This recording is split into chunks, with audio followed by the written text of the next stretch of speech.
Okay. இதுவரைக்கும் வெளிப்படுத்தின விசேஷத்திலே 6 சபைகளை குறித்து ஆண்டவர் இயேசு கிறிஸ்து சொன்ன காரியங்களை குறித்து பார்த்தோம். இன்னைக்கு கடைசியாக 7வதாக லவோதிக்கேயா என்ற இடத்திலே காணப்பட்ட சபையை குறித்து ஆண்டவர் சொன்ன விஷயத்தை குறித்து பார்க்க இருக்கிறோம். வெளிப்படுத்தின விசேஷம் 3ஆம் அதிகாரத்திலே 14ஆம் வசனத்திலிருந்து சொல்லப்பட்டிருக்கிறது. அதிலே ஆண்டவர் சொல்லும் போது அந்த மக்களை பார்த்தும் சொல்லுகிறார், உன்னுடைய கிரியைகளை நான் அறிந்திருக்கிறேன். அவர்களுடைய கிரியை ஆண்டவர் அறிந்திருக்கிறார். அது எப்படிப்பட்டதாக இருக்கிறது? நீ குளிரும் அல்ல அனலும் அல்ல, நீ குளிராயாவது அனலாயாவது இருந்தால் நலமாக இருக்கும். இப்படி நீ குளிருமின்றி அனலுமின்றி வெதுவெதுப்பா இருக்கிறபடியினால் உன்னை என் வாயினின்று வாந்தி பண்ணி போடுவேன் என்று சொல்லி இங்கே ஆண்டவர் சொல்லுகிறார். அப்போ ஏதாகலும் ஒரு பக்கத்திலே நிற்க வேண்டும். ஒன்றுகள் இந்த பக்கம், இல்லை என்றால் இந்த பக்கம். இவர்கள் இதற்கு இரண்டுக்கும் இடையிலே ஒரு நடு வழியிலே நிற்கிறவர்களை போன்ற ஒரு சூழ்நிலை காணப்படுகிறது. ஒன்றுகள் அனலாக இருக்க வேண்டும், இல்லை என்றால் குளிராக இருக்க வேண்டும். ஆனால் அனலாகவும் இல்லை குளிராகவும் இல்லை, இரண்டுக்கும் இடைப்பட்ட நிலைமையில காணப்படுகிறார்கள். இதே போன்ற காரியத்தை வேதாகமத்தில் இதற்கு முன்பும் சொல்லப்பட்டிருக்கிறது. 2 எஜமான்களுக்கு ஊழியம் செய்யக்கூடாது என்கின்ற ஒரு காரியமும் மத்தேயுவிலே பார்க்கும்போது சொல்ல மாட்டேன். ஒன்றுகள் அந்த எஜமானுக்கு ஊழியம் செய், இல்லை என்றால் இந்த எஜமானுக்கு ஊழியம் செய். 2 எஜமான்களுக்கு ஊழியம் செய்யக்கூடாது என்கிறதாக அந்த இடத்துல சொல்லப்பட்டிருக்கும். இல்லை என்றால் ஒருவனை பகைத்து இன்னொரு சிநேகிக்க வேண்டியிருக்கும். ஆகவே நான் ஒரே நேரத்தில் 2 பேருக்கு தான் சேவை செய்கிறேன் என்கின்ற அந்த காரியத்தை குறித்து, அதாவது தேவனுக்கும் உலக பொருளுக்கும் ஒரே நேரத்தில் தேவனுக்கும் நான் சேவை செய்வேன், உலக பொருளுக்கும் சேவை செய்வேன் என்கின்ற அடிப்படையில் 2க்கும் இடைப்பட்ட நிலையில நிற்காது. ஒன்றுகள் உலக பொருளுக்கு சேவை செய்வதற்காக அங்கு அந்த எக்ஸ்ட்ரீம்ல போ, இல்லை என்றால் தேவனுக்கு மட்டும் சேவை செய்வதற்கு ஏதுவாக வாழ் என்கிறதாக இயேசு கிறிஸ்து வாழ்ந்த போது சொல்லியிருப்பார். கிட்டத்தட்ட இதுவும் அதே போல ஒரு காரியம் தான். ஒன்றுகள் குளிராக இரு, இல்லை என்றால் அனலாக இரு என்கிறதாக காணப்படும். இயேசு கிறிஸ்துவை குறித்து சொல்லப்பட்ட ஒரு கதை கூட சொல்லியிருந்தார். கதை இல்ல, தன்னுடைய வாழ்க்கையிலே ஒரு ஒரு செயலை செய்து ஒரு புரிய வைத்திருந்தார். இயேசு கிறிஸ்து செல்லுகின்ற போது ஒரு மரம், அத்தி மரம் காணப்படுகிறது. அது இலைகள் உள்ளதாக இருந்தது. ஆகவே அது கனி இருக்கும் என்று சொல்லி ஆண்டவர் எதிர்பார்த்து அந்த மரத்தின் அருகே போய் கனி இருக்கும் என்று சொல்லி பார்க்கிறார். பக்கத்திலே சென்ற போது தான் தெரிகிறது அதிலே ஒரு கனியும் இல்லை என்று சொல்லி. ஆகவே அந்த ஆண்டவர் அந்த மரத்தை பார்த்து சபிக்கிறார், உன்னிடத்திலே இனி ஒரு காலம் கனி உண்டாகாது, யாரும் சாப்பிட முடியாது என்று சொல்லி. அடுத்த நாளே அந்த மரம் பட்டு போகிறது என்று சொல்லி நாம் ஒரு ஆண்டவர் ஒரு செயலை செய்து அதன் மூலமாக சீடர்களுக்கு ஒரு காரியத்தை புரிய வைக்கிறார். ஏன் ஆண்டவர் அதை சபிக்க வேண்டும்? ஒன்று, அது மக்களை ஏமாற்றி கொண்டிருந்தது. பொதுவாக அத்தி மரத்துக்கு ஒரு அந்த காலகட்டத்தில் ஒரு இது இருந்தது, இலைகள் இருந்தால். காரணம் அது இலைகள் என்னது விழக்கூடிய ஒரு காலம், ஒன்றுக்கும் ஒரு காலம் இருக்கும் அல்லவா? சில மரங்கள்ல ஒரு சில காலகட்டங்கள்ல அதனுடைய இலைகள் எல்லாம் கீழே உதிர்ந்து விடும். உதிர்ந்து விட்ட பின்பதாக அடுத்ததாக தான் துளிர் விடும். அடுத்த இலைகள் எல்லாம் துளிர் விட்ட பின், அப்படி துளிர் விடுகிறது என்று சொன்னால் அதிலே கண்டிப்பாக கனி இருக்கும். அடுத்து இலைகள் விழுந்து அடுத்து துளிர் விடுகின்ற போது அந்த கட்டத்திலே கனியும் சேர்ந்து வரக்கூடிய ஒரு காலகட்டம். ஆனால் அந்த காலகட்டத்திலே மற்ற மரங்கள் எல்லாம் இலைகளை விட்டு இலைகள் இல்லாமல் இருக்கக்கூடிய ஒரு சூழல். இனிமேல் தான் அது இலை வர வேண்டும், அப்படிப்பட்ட ஒரு சூழல். ஆனால் இந்த அத்திமரம் இலைகள் காணப்படுகிறது. அப்ப தூரத்தில் இருந்த ஒருத்தர் பார்க்கிறார் என்று சொன்னா இலைகள் மிகுந்து காணப்படுகிறது, அப்படின்னா கண்டிப்பாக இது கனி இருக்கும் என்று சொல்லி கண்டிப்பாக நம்புவார்கள். அப்போ இந்த மரம் அதுல இலைகள் காணப்பட்டதனால் ஆண்டவர் இயேசு கிறிஸ்து இதுல கனி இருக்கும் என்று சொல்லி வருகிறார். வந்து பார்த்தபோது தான் தெரிகிறது அதுல இலைகள் மட்டும்தான் இருக்கிறது, கனி இல்லை என்று சொல்லி. அப்போ அது ஏமாற்றுத்தனத்தை காண்பிக்கிறது. இலை இருந்தால் கனி இருக்க வேண்டும், அதுதான் நியதி. இலை என்றால் இலையே இல்லாமல் இருக்க வேண்டும். இலை இல்லை என்றால் ஓகே, கனி இல்லை, அது பிரச்சனை இல்லை. ஆனால் இலைகள் இருக்கிறது, நல்ல துளிர் விட்டு நல்ல இலைகள் வந்திருக்கிறது, அப்படியால் கனி இருக்க வேண்டும். ஆனா வந்து பார்த்தா கனி கிடையாது. ஆகவே இது ஒரு போலித்தனத்தை உடையதாக இருக்கிறது என்று சொல்லி அந்த காரியத்தை ஆண்டவர் அதுக்கு சாபத்தை கொடுக்கிறதை காண முடியும். அப்போ ஒன்றுகள் அது இலை இல்லாமல் இருந்திருக்க வேண்டும், இல்லை என்றால் இலை இருக்கிறது என்றால் அதுல இலையோடு கனியும் சேர்ந்து இருந்திருக்க வேண்டும். ஆனால் கனியும் இல்லை, ஆனால் இலை மட்டும் இருக்கிறது என்று சொல்லி ஒரு நடுப்பட்ட நிலைமையில அந்த மரம் இருக்கின்ற ஒரு சூழல். அதே போலத்தான் கிட்டத்தட்ட இந்த லவோதிக்காவில் காணப்பட்ட மக்களும் காணப்பட்டிருக்கிறார்கள். இவர்கள் ஒன்றுகள் குளிராக இருக்க வேண்டும், இல்லை என்றால் அனலாக இருக்க வேண்டும். ஆனால் இவர்கள் குளிராகவும் இல்லை, அனலாகவும் இல்லை, ஒரு இடைப்பட்ட நிலைமையிலே, ஒரு வெதுவெதுப்பான சூழலிலே காணப்படுகிறார்கள். அதைத்தான் ஆண்டவர் அங்கே இப்படி இருந்தால் நான் வாந்தி பண்ணி போடுவேன், வாந்தி என்று பண்ணி போடுவேன் என்று சொன்னால் உன்னை அருவருப்பின் நிமித்தமாக ஏற்படுவதுதான் வாந்தி. நீ இப்படி இருக்கின்ற ஒரு காரியம், அதாவது போலி வெளித்தோட்டத்திலே பார்ப்பதற்கு கிறிஸ்தவர்களைப் போல காண்பித்துக் கொள்வார்கள். ஆனால் பக்கத்திலே வந்து உள்ளே போய் பார்த்தால் கிறிஸ்தவத்துக்கும் அவர்களுக்கும் ஏணி வைத்தால் எட்டாது. அவர்கள் செய்கின்ற, அவர்கள் வெளிப்புறமாக காண்பித்துக் கொள்ளுகின்ற அடையாளங்கள், மத அடையாளங்களை போடுவது, அல்லது தங்கள் உடை உடுத்துவது, அல்லது தங்கள் இயேசுவே இயேசுவே என்று கூப்பிடுவதாகட்டும், அல்லது கடவுளுடைய பெயரை சொல்லி ஆராதனை செய்வது, ஜெபம் செய்வது, இதையெல்லாம் பார்க்கும்போது அவர்கள் கிறிஸ்தவர்கள் என தோற்றமளிக்கும். ஆனால் ஆண்டவர் இயேசு கிறிஸ்துவ என்று கூப்பிடுகிறார்கள், ஆராதனை எல்லாம் செய்கிறார்கள் என்று சொல்லி வந்து பார்த்தால் அவர்களுக்குள்ள கிறிஸ்தவத்துக்கும் எந்த சம்பந்தமும் இருக்காது. கிறிஸ்தவத்துக்குரிய எந்த செயலும் அவர்களிடத்திலிருந்து காணப்படாது. ஆகவே தான் ஆண்டவர் சொல்லுகிறார், ஒன்றுகள் நீ அந்த பக்கத்திலே நில்லு, இல்லை என்றால் இந்த பக்கத்திலே நில்லு. இரண்டுக்கும் இடைப்பட்ட நிலையிலே நிற்கிறது எனக்கு அருவருப்பு, அது வாந்தி பண்ணி போடத்தக்க விதமான ஒரு செயல் என்று சொல்லி ஆண்டவர் சொல்லுகிறார். இவர்கள் எந்த அடிப்படையிலே இவர்கள் மாய்மாலக்காரர்களாக அல்லது போலி கிறிஸ்தவர்களாக, வெளிப்புற தோற்றத்திலே கிறிஸ்தவர்கள் போல காண்பித்துக் கொள்வதும், ஆனால் உண்மையிலே கடவுள் பார்க்கும்போது அவர்கள் கிறிஸ்தவர்களாக இல்லாததும் எப்படி காணப்பட்டது? இயேசு கிறிஸ்து வாழ்ந்த போது கூட அன்றைக்கு இருந்த மதவாதிகள் அப்படித்தான் காணப்பட்டார்கள். ஆகவே தான் ஆண்டவர் அவர்களை குறித்து சொன்னா வெள்ளையடிக்கப்பட்ட கல்லறைகள் என்று சொல்லி. உங்களுடைய உடை அலங்காரங்கள் எல்லாம் வெள்ளையாக இருக்கிறது, உங்களை மக்கள் பார்க்கும்போது பெரிய மதவாதிகள், மத தலைவர்கள் என்றெல்லாம் நம்புகிறார்கள். ஆனால் உங்களுடைய உள்ளமோ கேடுபாடுகள் நிறைந்ததாக, நாற்றம் எடுக்கத்தக்கதாக காணப்படுகிறது. எப்படி ஒரு கல்லறை காணப்படுமோ, கல்லறையின் உள்ளே ஒரு தோண்டி பார்த்தால் நாற்றமாக இருக்கும், ஆனால் வெளியே நன்றாக வெள்ளையடித்து அல்லது அலங்கார பொருட்களால் நிர்ணயிக்கப்பட்டதாக இருக்கும். அப்படிப்பட்ட சூழ்நிலை தான் காணப்படுகிறீர்கள் என்று சொல்லி இயேசு கிறிஸ்து வாழ்ந்த போது அன்றைக்கு இருந்த மதவாதிகளை சுட்டி காட்டினார் அல்லவா? அதே காரியத்தை தான் இங்கே லவோதிக்காயில் உள்ள மக்களும் செய்து கொண்டிருந்தார்கள். அவர்கள் எதை வைத்து தங்களை பெரிய மதத்திலே தீவிரமானவர்கள் அல்லது பக்தியுள்ளவர்கள் என்று நினைத்துக் கொண்டிருந்தார்கள் என்றால், கடவுள் எங்களோடு கூட இருக்கிறார், ஆகவே நாங்கள் பணக்காரர்களாக இருக்கிறோம். அங்க லவோதிக்கா சிட்டி என்பது ஒரு பணக்கார சிட்டி. அப்போ அந்த அடிப்படையில் அங்கே வாழுகிற மக்களுக்கு பணம் ஒரு பெரிய, மிகவும் வசதியானவர்கள், திரவிய சம்பன்னர்கள், நல்ல உடை உடுத்தக்கூடியவர்கள், இப்படிப்பட்ட ஒரு கர்வம் அவர்களுக்கு உண்டு. ஆகவே நாங்கள் கடவுளால் உயர்த்தப்பட்டவர்கள், கடவுள் எங்களை இந்த அளவு ஆசீர்வதிக்கிறார் என்கிறதாக எண்ணுகிறார்கள்.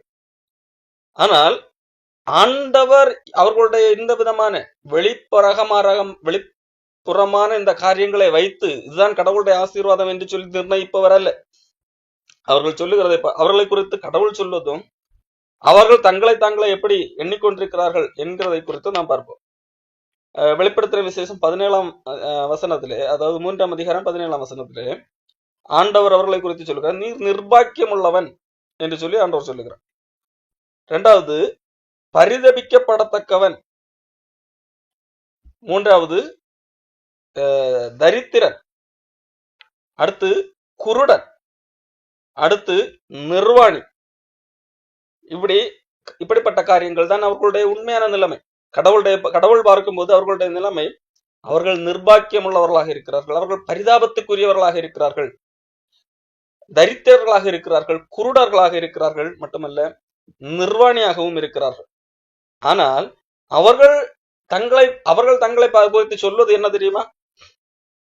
அவர்கள் தங்களை குறித்து அப்படி இருக்கிறதை அவர்கள் அறியாமல் அவர்கள் சொல்லுகிறார்கள், நான் ஐஸ்வர்யவான், நான் திரவிய சம்பந்தன், எனக்கு ஒரு குறைவும் இல்லை என்று சொல்லிக் கொள்ளுகிறார்கள். அப்போ அவர்கள் என்ன நிலைமையில் இருக்கிறார்கள் என்கிறதை அவர்கள் உணராமல் இருக்கிறார்கள். தங்களுடைய உண்மையான நிலைமையை அவர்கள் உணராமல் இருக்கிறார்கள். அவர்கள் தங்களை எதை வைத்து எடை போடுகிறார்கள்? தங்களுக்கு இருக்கிற வசதி வாய்ப்புகள், தங்களுக்கு இருக்கிற பொருளாதார பலம், இவைகளை வைத்து நாங்கள் கடவுளால் மிக ஆசீர்வதிக்கப்பட்டவர்கள், எங்களுக்கு எல்லாம் தெரியும், எங்களுக்கு எல்லா காட்சியும் தெரியும் என்கிறதாக அவர்கள் எண்ணிக்கொள்ளுகிறார்கள். ஆனால் உண்மையிலேயே கடவுளுடைய பார்வையிலே நீ பரிதாபத்துக்குரியவன் என்று சொல்லி ஆண்டவர் சொல்லுகிறார். நீ ஒரு ஏழை என்று சொல்லி ஆண்டவர் சொல்லுகிறார். உனக்கு கண்ணே தெரியவில்லை என்று சொல்லுகிறார். ஆனால் அவர்கள் சொல்லுகிறார்கள், இல்ல நாங்கள் எங்களுக்கு மிகச்சிறந்த தெளிவான பார்வை இருக்கிறது, நாங்கள் தான் தெளிவாக பார்க்கிறவர்கள் என்கிறதாக அவர்கள் சொல்லிக் கூறுகிறார்கள். ஆண்டவர் சொல்லுகிறார், உனக்கு பார்வையே தெரியாது, நீ குருடன் என்று சொல்லி. அவர்கள் சொல்லுகிறார், நாங்கள் விலையேற பெற்ற உடைகளை அணிந்திருக்கிறோம் என்று சொல்லி. ஆனால் ஆண்டவர் சொல்லுகிறார், நீ நிர்வாணி என்று சொல்லி ஆண்டவர் சொல்லுகிறார். இப்ப ஆண்டவர் ஒரு ஆலோசனை, நீ இப்படிப்பட்ட நிலைமையில இருக்கிறார், ஆனால் நீ உன்னை எதை வைத்து எடை போடுகிறான்? இந்த உலக பொருளாதார செல்வங்கள் இதைகளை வைத்து எடை போட்டுக் கொண்டிருக்கிறார். உனக்கு ஆரோக்கியம் இருக்கிறது, பார்வை தெரிகிறது என்று சொல்லி நீ நினைத்துக் கொண்டிருக்கிறார். ஆனால் உண்மையிலே அது அல்ல நிலைமை. கடவுள் எதை வைத்து பார்க்கிறார் என்றால், கடவுளுக்கும் மனிதனுக்குமாக இடையே உள்ள அந்த உறவின் அடிப்படையிலே பார்க்கிறார். கடவுளோடு உள்ள உறவிலே அவர்கள் ஏழைகளாக, செல்வந்தர்களாக இல்லை, ஏழைகளாக இருக்கிறார்கள். ஆண்டவர் இயேசு கிறிஸ்துவை குறித்து சொல்லும் போது, நாம் ஐஸ்வர்யவான்களாகும்படி அவர் நம் நிமித்தம் தரித்திரனானாரே என்று சொல்லி 2 கொரிந்தியர் புஸ்தகத்திலே பவுல் அப்போஸ்தலன் சொல்லியிருப்பார். அப்போ நாம் ஐஸ்வர்யவான்களாக, நாம் செல்வந்தர்களாக மாறும்படியாக ஆண்டவர் தரித்திரரானார். இயேசு கிறிஸ்து எதிலே தரித்திரரானார்? இயேசு கிறிஸ்து பிதாவோடு மிக மிக ஐஸ்வர்யம் உள்ளவர்களாக, செல்வந்தராக இருந்தார். அதாவது இயேசு கிறிஸ்து கூறின அந்த ஒரு உவமையிலே, ஒரு பெரிய செல்வந்தன், ஒரு பெரிய பணக்காரன், இந்த பூமியில பெரிய ஒரு பணக்காரன், அவனுடைய விளைச்சல் நன்றாக விளைந்தது, அதை எல்லாமே சேர்த்து களஞ்சியத்திலே கட்டி வைப்பதற்கு முடியவில்லை. காரணம், தன்னுடைய களஞ்சியத்துல சேர்த்து வைப்பதை காட்டிலும் அதிக அளவு விளைச்சல். அப்போ அவன் தனக்குள்ளாக எண்ணிக்கொள்ளுகிறான், என்ன செய்வேன்? ஆத்மாவே புசித்து குடித்து சந்தோஷமாக அநேக வருஷங்கள், நீண்ட காலம் நீ சும்மா இருந்து சாப்பிடுவதற்கு ஏதுவானவைகளை நீ உன்னிடத்துல இருக்கிறது என்கிறதாக தனக்குள்ள எண்ணிக்கொள்ளுகிறான். அப்போ ஆண்டவர் சொல்லுகிற காரியம், மதிகேடனே, இந்த ராத்திரி நீ உன்னுடைய உயிர் போனால், அப்போ நீ இந்த பூமியில எவ்வளவுதான் சம்பாதித்தாலும் இந்த ராத்திரியில உன்னோட உயிர் போனால் நீ இன்றைக்கு சேகரித்தவைகள் என்ன ஆகும்? இது என்ன நீ கொண்டு போவாயா என்று சொல்லி ஆண்டவர் கேட்கிறார். அப்போ அவனை பார்த்து ஆண்டவர் கூப்பிடுகிற ஒரு மதிகேடன் என்று சொல்லி கூப்பிடுகிறார். இப்போ இந்த உலகத்திலே ஐஸ்வர்யங்கள், செல்வத்தை சேர்த்த ஒரு மனிதனை பார்த்து, தனக்குள்ள அதை குறித்து கர்வம் கொண்ட ஒரு மனிதனை பார்த்து ஆண்டவர் கூப்பிடுகிற வார்த்தை மதிகேடன். முடித்து விட்டு ஆண்டவர் சொல்லுகிறார், இந்த சம்பவத்தை இந்த கதையை சொல்லிவிட்டு ஆண்டவர் சொல்லுகிறார், தேவனிடத்தில் ஐஸ்வர்யவனாக இராமல் தனக்குத்தானே செல்வத்தை சேர்த்து வைக்கிறவனும் இப்படியே இருக்கிறான் என்று சொல்லி. தேவனிடத்தில் ஐஸ்வர்யவனாக இராமல், அப்போ இந்த மனிதன் இந்த பூமியில செல்வங்கள் அநேகம் சேர்த்து வைத்திருந்தாலும் அவன் தேவனிடத்தில் ஐஸ்வர்யவனாக, தேவனோடு உள்ள உறவிலே செல்வந்தனாக இல்லை, அவன் ஏழையாக இருந்திருக்கிறான். அதான் இங்க பிரச்சனை. அப்போ கடவுள் எதை அடிப்படையாக பார்க்கிறார்? தேவனிடத்திலே ஐஸ்வர்யவனாக இருக்கிறார்களா அல்லது ஏழையாக இருக்கிறார்களா, தரித்திரராக இருக்கிறார்களா என்கிறதைத்தான் பார்க்கிறார். இந்த லவோதிக்கேய மக்கள் தாங்கள் உலகத்திலே பெரிய செல்வந்தர்கள் என்று சொல்லி மாறுதட்டி கொள்ளுகிறார்களே ஒழிய அவர்கள் தேவனிடத்திலே செல்வந்தர்களாக அல்லது ஐஸ்வர்யவான்களாக இல்லை. மாறாக தேவனிடத்திலே தரித்திரர்களாக இருக்கிறார்கள். தேவனோடு உள்ள உறவிலே அவர்களுக்கு வெகு தூரமாக காணப்படுகிறது. ஆகவே அவர்கள் அதான் அவர்களுடைய நிலைமை. இதை நீ உணர்ந்து கொள் என்று சொல்லி ஆண்டவர் சொல்லுகிறார். பரிதபிக்கப்படவன் ஐஸ்வர்யவான், தரித்திரன், குருடன், உனக்கு பார்வையே கிடையாது, நீ ஒழுங்காக பார்க்கவில்லை. இந்த பூமியில நீ உனக்கு விருப்பமானவர்களை பார்த்து சந்தோஷப்படுகிறாய், அதான் உனக்கு தெரிகிற பார்வை. ஆனால் உண்மையிலே உனக்கு பார்வையே கிடையாது. எதை பார்க்க வேண்டுமோ அதை பார்க்கவில்லை. உன்னுடைய கண்கள் திறக்கப்படவில்லை, உன்னுடைய மனக்கண்கள் குருடாக இருக்கிறது. எதை அறிய வேண்டுமோ அதை அறியவில்லை. சத்தியத்தை காணக்கூடாதபடிக்கு உன்னுடைய மனக்கண் இருளடைந்திருக்கிறது, குருடன். உன்னுடைய கண் திறக்கப்பட வேண்டும் என்கிறதை, ஆகவே நீ குருடன் என்கிறதை உணர்ந்து கொள் என்று சொல்லிக் கொள்ளும். முதலாவது நீ தரித்திரன் என்கிறதை உணர்ந்து கொள். இரண்டாவது நீ குருடன் என்கிறதை உணர்ந்து கொள். நீ குருடன், நீ பார்வை உள்ளவன் அல்ல, மாறாக நீ குருடன் என்கிறதை ஆண்டவர் சொல்லுகிறார். அடுத்ததாக நீ நிர்வாணியாக இருக்கிறாய். நீ நிர்வாணி. நீ எவ்வளவுதான் இந்த பூமியிலே விலையுறந்த வஸ்திரங்களை தரித்திருந்தாலும் கடவுளுக்கு முன்பாக நீ நிற்பதற்கு ஏதுவான வஸ்திரம் இல்லை. தேவனுக்கு முன்பாக நிற்பதற்கு தேவையான அந்த வஸ்திரம், கடவுள் கொடுத்த அந்த நீதியான வஸ்திரம் உன்னிடத்திலே இல்லை. கடவுளுக்கு முன்பாக நிற்கும் போது நிர்வாணியாக இருக்கிறாய். ஆகவே அதை உணர்ந்து கொள் என்று சொல்லி ஆண்டவர் சொல்லுகிறார். அப்போ நீ முதலாவது உன்னை உணர்ந்து கொள். நீ உன்னை உணர்ந்து கொண்டால்தான் என்னிடத்துல இது இல்லை, என்னிடத்துல இவைகள் எல்லாம் இல்லை, நான் இவைகள் இல்லாதவன் என்கிறதை நீ உணர்ந்து கொண்டால்தான், நான் தேவனை இன்னும் சேரவில்லை, தேவனிடத்திலே ஏழையாக இருக்கிறேன், தேவனிடத்திலே இன்னும் நான் நெருங்கவில்லை, தேவனிடத்திலே நான் செல்வந்தனாக இல்லை, என்னுடைய கண்கள் குருடாக்கப்பட்டிருக்கிறது, சத்தியத்தை அறியாதபடிக்கு என்னுடைய கண்கள் குருடாக்கப்பட்டிருக்கு, நான் ஒரு அந்தகாரத்தில் இருக்கிறேன், சத்தியத்திற்கு எதிரான இடத்துல இருக்கிறேன், அப்போ என்னுடைய கண் குருடாக்கப்பட்டிருக்கிறது, நான் தேவனுக்கு முன்பாக நிற்கும் போது நான் நிர்வாணியாக இருக்கிறேன், தகுதி இல்லாதவனாக இருக்கிறேன், தேவனுக்கு முன்பாக நிற்கக்கூடிய தகுதியில, தேவனுக்கு முன்பாக நிற்க கூடாதபடிக்கு நான் நிர்வாணியாக இருக்கிறது, நான் ஒளிந்து கொள்ளக்கூடிய சூழ்நிலை தான் இருக்கிறது என்கிறதை உணர்ந்து கொண்டால் மட்டுமே தேவனிடத்திலே கேட்க முடியும், தேவனை விசுவாசிக்க முடியும். ஒரு மனிதன் தன்னுடைய நிலைமை தேவனுக்கு முன்பாக தன்னை நிறுத்தி நான் யார் என்பதை உணர்ந்தால் மட்டும்தான், நான் ஒன்றுமில்லாதவன், நான் கடவுளுக்கு முன்பாக நிற்க தகுதியற்றவன் என்கிறதை உணர்ந்தால் மட்டும்தான் கடவுளை விசுவாசிக்க முடியும், கடவுளிடத்திலே கேட்க முடியும். ஆண்டவரே, நான் இவைகள் எல்லாம் இல்லாதவனாக இருக்கிறேன், ஆகவே இவைகள் எனக்கு தேவை என்று சொல்லி ஆண்டவரிடத்திலே கேட்க முடியும். ஆனால் இந்த மக்கள் எல்லாம் எங்களுக்கு இருக்கிறது என்று சொல்லி அதிலே கர்வம் கொண்டவர்களாக இருக்கிறார்களே அன்றி தங்களிடத்திலே இல்லாததை குறித்து அவர்கள் கவலைப்படவில்லை. ஆகையால் தங்களிடத்திலே இல்லாததை குறித்து அவர்கள் உணர்வடையவில்லை. ஆகையால் அவர்களால் கடவுளிடத்திலே கேட்க முடியவில்லை, கடவுளை விசுவாசிக்க முடியவில்லை.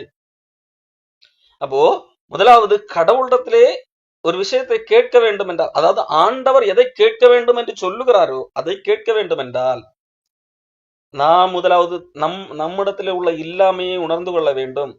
நாம் இந்த உலகத்திலே எல்லாம் இருக்கிறது, இந்த உலக காரியங்களை வைத்துக் கொண்டே நாம் இடைப்பட்டு கொண்டிருந்தால் நாம் கடவுளிடத்திலே நெருங்க முடியாது. இன்றைக்கு உலகத்திலே சுவிசேஷம் சொல்லுகிறோம் என்று சொல்லுகிறவர்கள் எதை வைத்து மக்களை அழைக்கிறார்கள்? உங்களிடத்திலே பணம் இல்லையா, எங்கள் கூட்டத்திலே வாருங்கள், கடவுள் உங்களுக்கு பணம் தருவார். உங்களுக்கு சுகம் இல்லையா, எங்கள் கூட்டத்திலே வாருங்கள், கர்த்தர் சுகம் தருவார். இப்படிதான் கூப்பிடுகிறார். இந்த உலகத்திலே எவைகள் இல்லையோ இவைகள் பெற்றுக்கொள்ள எங்களுடைய கூட்டத்திலே வாருங்கள், இதற்காக கடவுளை விசுவாசியுங்கள் என்று சொல்லுகிறார்களே ஒழிய கடவுள் என்ன சொல்லுகிறார்? நீ கடவுளிடத்திலே தரித்திரனாக இருக்கிறாயா, தேவனோடு உள்ள உறவிலே தரித்திரனாக இருக்கிறாயா? ஆகவே அதை தேவனிடத்திலே கேட்டு பெற்றுக்கொள், அதை உணர்ந்து கொள். நீ குருடனாக இருக்கிறாயா, சத்தியத்தை அறியாத குருடனாக இருக்கிறாயா, உன்னுடைய கண்கள் திறக்க வேண்டும் என்று சொல்லி அதை தேவனிடத்திலிருந்து பெற்றுக்கொள்.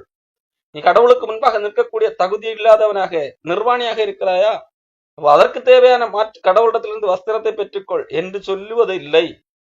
மாறாக இந்த உலக காரியங்களுக்காக கடவுளை தேடு என்றுதான் சொல்லிக் கொள்கிறார்கள். இந்த உலக காரியங்களுக்காகவே மக்கள் கடவுளை தேடவும் செய்கிறார்கள். ஒருவேளை இந்த உலக காரியங்களை அப்படி கேட்டு பெற்றுக்கொள்வதனால், ஓஹோ, கடவுள் நான் கேட்டதை தந்து விட்டார், இப்பொழுது எனக்கு எல்லாம் இருக்கிறது, கடவுள் நான் கேட்டது போல பொன்னை தந்து விட்டார், உடையை தந்து விட்டார், எல்லாம் இருக்கிறது, இதுதான் இப்பொழுது நான் பணக்காரனாக இருக்கிறேன், நான் நல்ல ஆடை உடுத்தி கொண்டிருக்கிறேன், நான் என்னால் தெளிவாக பார்க்கிறேன் என்கிறதாக எண்ணிக்கொள்ளுகிறார். ஆனால் உண்மையிலே கடவுள் எதை கேட்க சொல்லுகிறார்? உன்னுடைய ஆவிக்குரிய வாழ்க்கையில எது இல்லையோ அதை கேளு. உன்னுடைய பூமிக்குரிய காரியங்கள்ல எது இருக்கிறது இல்லை என்கிறதை வைத்து நீ இடைபோடாது, உன்னை நீ இடைபோட்டுக் கொள்ளாது. உன்னுடைய ஆவிக்குரிய வாழ்க்கையிலே நீ செல்வந்தனாக இருக்கிறாயா, அல்லது குருடனாக இருக்கிறாயா, அல்லது ஏழையாக இருக்கிறாயா, அல்லது நிர்வாணியாக இருக்கிறாயா, இல்லை வஸ்திரம் போட்டிருக்கிறாயா என்கிறதை பார் என்று சொல்லி ஆண்டவர் சொல்லுகிறார். அப்போ இந்த லவோதிக்கா மக்கள் அவர்களாகவே தங்களை உணர்ந்து கொள்ளாததினால் கடவுள் சொல்கிறார், நீ இப்படி நினைத்து கொண்டிருந்தாலும் உண்மையில் நீ குருடன், உண்மையில் நீ ஏழை, உண்மையிலே நீ நிர்வாணி என்று சொல்லி நீ பரிதபிக்கப்படத்தக்க நிலையில் இருக்கிறாய். ஆனால் அவர்கள் தங்களை என்ன சொல்லிக் கொள்கிறார்கள்? எங்களுக்கு யாருடைய பரிதாபமும் தேவையில்லை, நாங்கள் நல்லாக இருக்கிறோம், நாங்கள் திரவிய சம்பன்னர் என்று சொல்லிக் கொள்கிறார்கள். ஆண்டவர் சொல்லுகிறார், நீ பரிதபிக்கப்படத்தக்க சூழ்நிலையிலே காணப்பட்டுக் கொண்டிருக்கிறாய், நீ நிர்பாக்கியமான சூழ்நிலையிலே இருக்கிறாய். அப்போ காரணம் கடவுளுக்கு தெரியும், அவர்களுடைய ஆத்மாவை பார்க்கிறார். அந்த ஆத்மாவை பார்க்கும்போது பரிதாபத்துக்குள்ளாக இருக்கிறது, அது நரகத்துக்கு நேராக சென்று கொண்டிருக்கிறது. கடவுள் ஒவ்வொரு மனிதனையும் பார்க்கிறார். ஆகவே தான் எசேக்கியா புஸ்தகத்திலே கூட தீர்க்கதரிசி வழியாக ஆண்டவர் சொல்லுகிற ஒரு காரியம், துன்மார்க்கன் சாகிறது எனக்கு எவ்வளவு வேணும் பிரியமோ. இப்போ துன்மார்க்கனை பார்த்து ஆண்டவர் பரிதாபப்படுகிறார். துன்மார்க்கனுடைய ஆத்மாவை பார்த்து ஆண்டவர் பரிதாபப்படுகிறார், அவன் சாவான் என்று சொல்லி. அப்போ அப்படி சாகிறது எனக்கு பிரியமா? இல்லை, அவன் தன்னுடைய அக்கிரமங்களை எல்லாம் விட்டு மனம் திரும்பி பிழைப்பதல்லவோ எனக்கு பிரியம் என்று சொல்லி ஆண்டவர் சொல்லுகிறார். அப்போ ஆண்டவருடைய எதிர்பார்ப்பு அவர்கள் பிழைக்க வேண்டும், இல்லாவிட்டால் அது அவர்களுக்காக ஆண்டவர் பரிதாபப்படுகிறார், அழிந்து போகிறவர்களுக்காக ஆண்டவர் பரிதாபப்படுகிறார். அப்போ இந்த லவோதிக்கா மக்கள் தாங்கள் கிறிஸ்தவர்கள் என்று தங்களை சொல்லிக் கொண்டாலும் ஆண்டவர் அவர்களை பார்த்து பரிதாபப்படக்கூடிய சூழ்நிலையில் தான் காணப்படுகிறார்.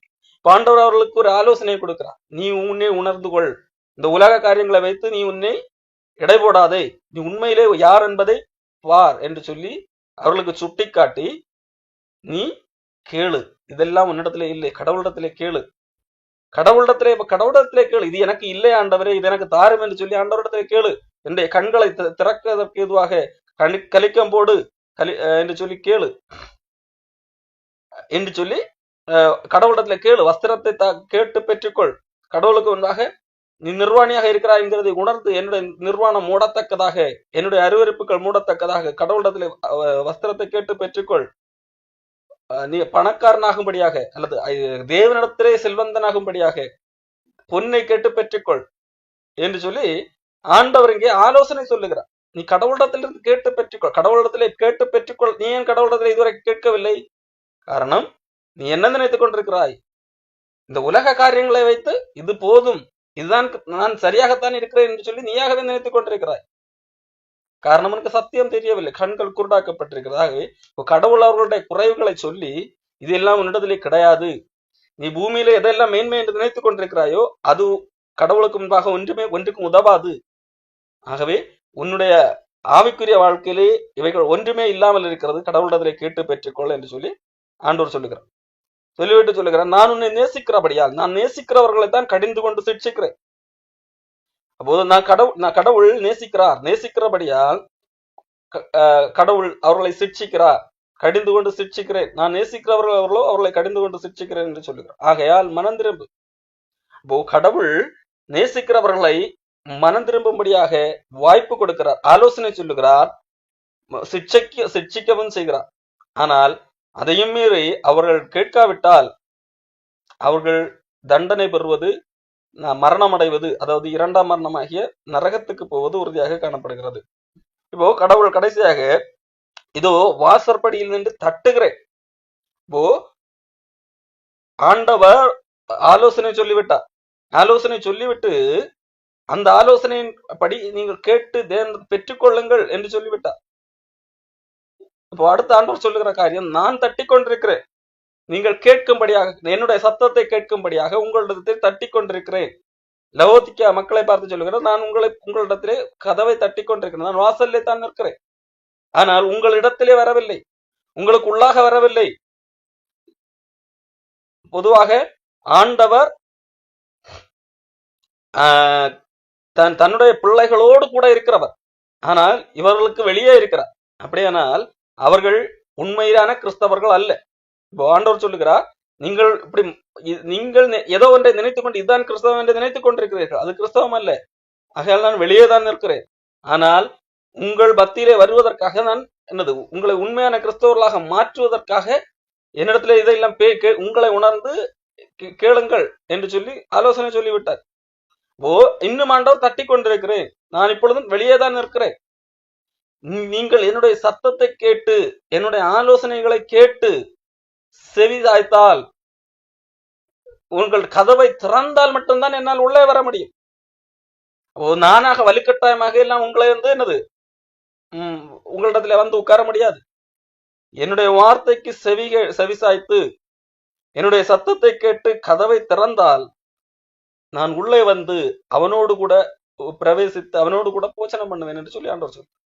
அப்போ ஆண்டவர் அந்த லவோதிக்கேயா மக்களிடத்திலே வர வேண்டும் என்று சொன்னால் அந்த லவோதிக்கேயா மக்கள் மனம் திரும்ப வேண்டும். கடவுளுடைய சத்தத்தை கேட்டு தங்கள் யார் என்பதை உணர்ந்து எதற்காக கடவுளை நான் விசுவாசிக்க வேண்டும் என்கிற அடிப்படையிலே தேவனை விசுவாசிக்க வேண்டும். அப்பொழுது மட்டுமே தேவன் அவர்களிடத்திலே இருப்பார். இல்லாவிட்டால் அவர்கள் தங்களை கிறிஸ்தவர்கள் என்று சொல்லிக் கொள்ளலாம், கிறிஸ்தவர்கள் என்று காண்பித்துக் கொள்ளலாம். வெளித்தோற்றத்திலே அவர்கள் என்னது மக்கள் எல்லாம் பெரிய அளவில் வியக்கத்தக்க விதத்திலே ஒரு கிறிஸ்தவ மதவாதிகளாக காணப்படலாம். ஆனால் கடவுள் அவர்களுக்குள்ளே இல்லை, வெளியே தான் இருக்கிறார். கடவுள் சொல்லுகிற ஆலோசனை என்னவென்றால், நீ என்னுடைய சத்தத்தை கேளு, சத்தத்தை கேட்டு கதவை திறந்தால் அவனிடத்திலே பிரவேசித்து அவனோடு கூட போஜனம் பண்ணுவேன் என்று சொல்லி ஆண்டவர் சொல்லுகிறார். ஆண்டவர் இங்கே ஒரு முக்கியமான ஒரு காரியத்தை சொல்லுகிறார். ஒருவேளை நீங்கள் சத்தத்தை கேட்டு கதவை திறந்தால் உங்களோடு கூட நான் உட்கார்ந்து போஜனம் பண்ணுவேன் என்று சொல்லி ஆண்டவர் சொல்லுகிறார். ஆண்டவர் ஒரு காரியத்தை சிந்தித்து பார்க்க வேண்டும். ஆண்டவர் ஒரு அகிலத்தையே படைத்தவர், எல்லாவற்றுக்கும் மேலானவர். அவர் வந்து சொல்லுகிறார், நான் உங்களோடு கூட உட்கார்ந்து சரிக்கு சமமாக உட்கார்ந்து பந்தி இருப்பேன் என்று சொல்லி ஆண்டவர் சொல்லுகிறார். நீங்கள் ஒரே சமமாக ஒரே நேரத்திலே உங்களோடு கூட உட்கார்ந்து பந்தி இருப்பேன் என்று சொல்லுகிறார். அப்போ ஆண்டவர் இதை எந்த அடிப்படையில சொல்லுகிறார்? நான் உங்களுக்கு உள்ளாக உங்களோடு கூட இருந்து உங்களுக்கு நாம் ஒருமித்து இருப்போம்.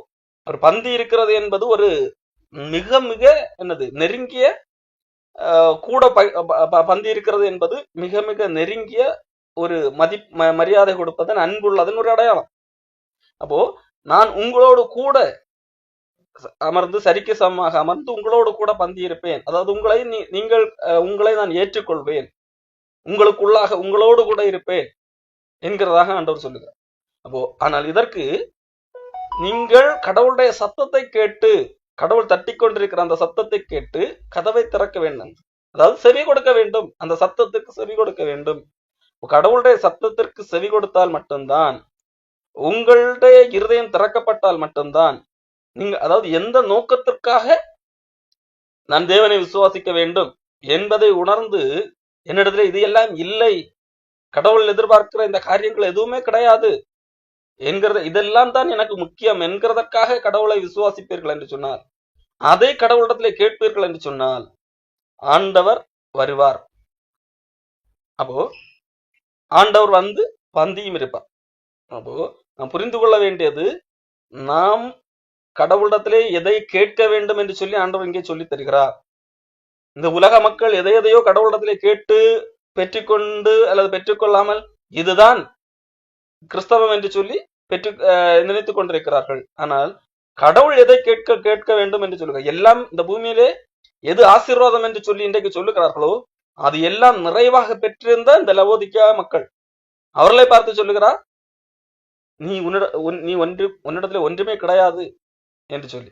அப்போது சிந்தித்து பாருங்கள், கடவுளுடைய இன்றைக்கு பூமியிலே மனிதர்கள் பெரிதாக மதிக்கிறவைகள் கடவுள் அதை ஒரு பொருட்டாக கூட கன்சிடர் பண்ணுவது இல்லை என்கிறதை நாம் புரிந்து கொள்ள வேண்டும். தொடர்ந்து அடுத்த வாரம் வேறு இந்த 7 சபைகளை குறித்து சொல்லப்பட்ட